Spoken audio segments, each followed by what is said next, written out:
জাতিসংঘের মহাসচিব Antonio Guterres এই মুহূর্তে বাংলাদেশে আছেন। তো তিনি আসায় অনেক খুশি হয়েছেন ডক্টর মোহাম্মদ ইউনূস। তিনি বলছেন যে রোজা তো 15টা চলে, ঈদ আরো 15 দিন বাকি, বাট আপনি আসছেন, ঈদের খুশি ফিল হচ্ছে ডক্টর ইউনূসের কাছে এবং জাতির কাছে। জাতির কি হচ্ছে জানি না, তবে উনি বলছেন যে এটা ঈদের আমেজ। কিন্তু এই আমেজের মধ্যে যে বক্তব্য দিয়ে বসছে জাতিসংঘের মহাসচিব, এইটা নিয়ে কিন্তু ডক্টর ইউনূস টেনশনে পড়ে যাবেন, 100% পড়বেন। কারণ এই জিনিসটা ওনার আউট অফ কন্ট্রোলে আছে। আর আন্তোনিও গুতেরেস তিনি হয়তো তার জায়গা থেকে ভাবছেন বিষয়টা সোজা, কিন্তু ডক্টর ইউনূসকে নির্ঘাত একটা পেঁচে ফেলতে যাচ্ছেন। প্রথমত হচ্ছে যে ডক্টর ইউনূস পারবেন কিনা, অথবা তিনি থাকবেন কিনা। অনেকে প্রশ্ন করবেন কোথায় যাবেন। না, আগামীর যে জাতীয় সংসদ নির্বাচন 1 বছর পরে হোক 2 বছর পরে হোক, এটা কি ডক্টর ইউনূসের আন্ডারে হবে নাকি অন্তর্বর্তী যে সরকার ওনার আন্ডারে হবে?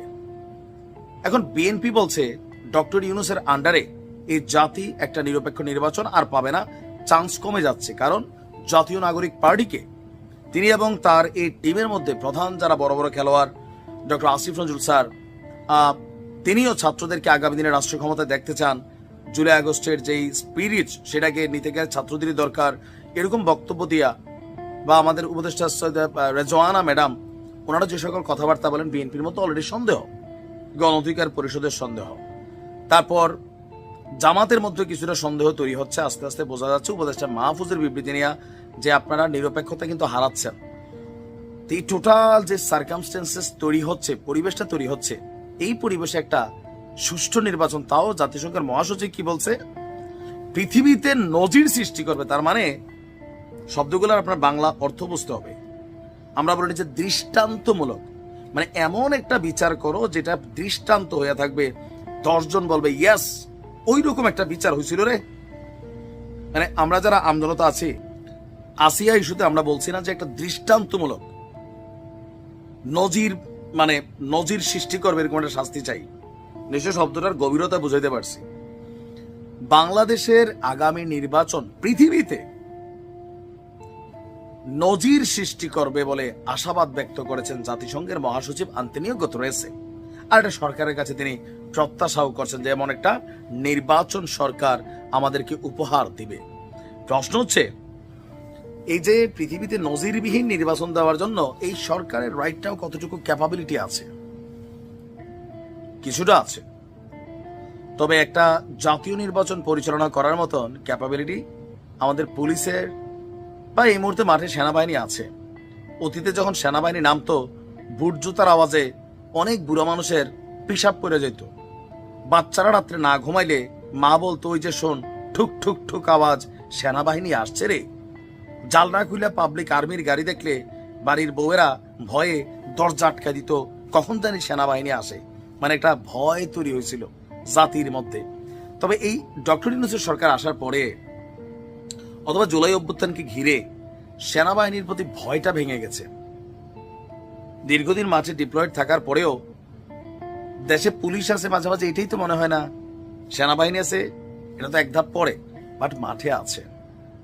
প্রতিদিন বিভিন্ন জায়গায় নানান ঘটনা ঘটছে, আস্তে আস্তে পরিবর্তিত হচ্ছে। বাট যখন বিষয়টা আসবে নির্বাচন, এই দেশে গত 53-54 বছরে যতগুলো নির্বাচন হয়েছে, জাতি হিসেবে একটা চেয়ারম্যান ইলেকশনেও আমরা দেখছি কিভাবে ভোট চাপে, ছাপে, কাটে, মারে, ফালাই দে জিন্দা। দেখছি না? দেখছি। এখন রাইট নাও বাংলাদেশ তো এমন সিচুয়েশন কখনো ফেস করে না 71-এর পরে, এতটা মানে এরকম একটা সিচুয়েশন, বা কোনো সরকারও দেশ ছেড়া পালায় নাই।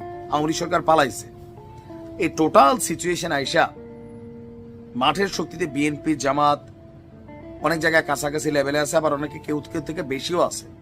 আওয়ামী লীগ আছে বিভিন্ন জায়গায়, জামাত এবং বিএনপি তাদেরকে টানতেছেও মাঠের শক্তির জন্য। এই মুহূর্তে সারা বাংলাদেশে যদি নির্বাচনটা হয়, 1 বছর পরেও হয়, আই ডোন্ট নো 1 বছরে কি হবে, বাট সরকার কি আসলে ওই পরিমাণ নিরপেক্ষ একটা নির্বাচন ক্রিয়েট করতে পারবে যেখানে মারামারি থাকবে না, হানাহানি থাকবে না, ভোট কেন্দ্র দখল হবে না, কোপাকুপি হবে না, তারপর হচ্ছে জাল ভোট পড়বে না, আমরা সবাই সুন্দরভাবে লাইনে ধরে যাব, ভোট দিব।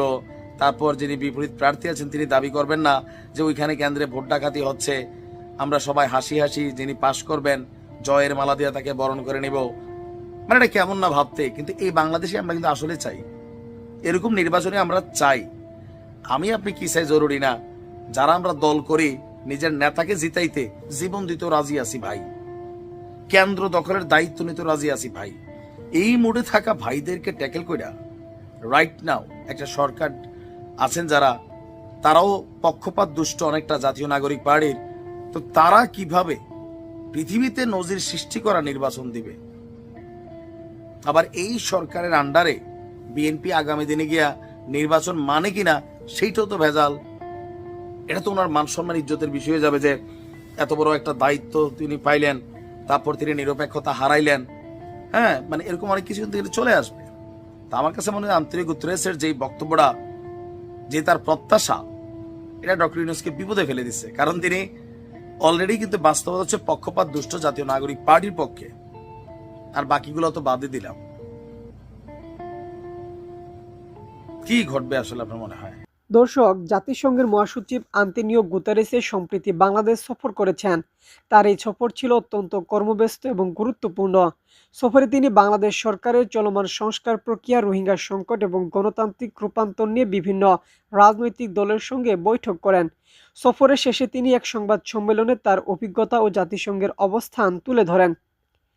জাতিসংঘের মহাসচিব গত বৃহস্পতিবার বিকেলে ঢাকায় পৌঁছান এবং টানা 2 দিন বাংলাদেশের বিভিন্ন কর্মসূচিতে অংশ নেন। সফরের মূল সফরের মূল লক্ষ্য ছিল রোহিঙ্গাদের প্রতি সহিংসতি প্রকাশ, বাংলাদেশ চলমান সংস্কার প্রক্রিয়া পর্যবেক্ষণ এবং জাতিসংঘের সহযোগিতার ক্ষেত্রগুলো চিহ্নিত করা।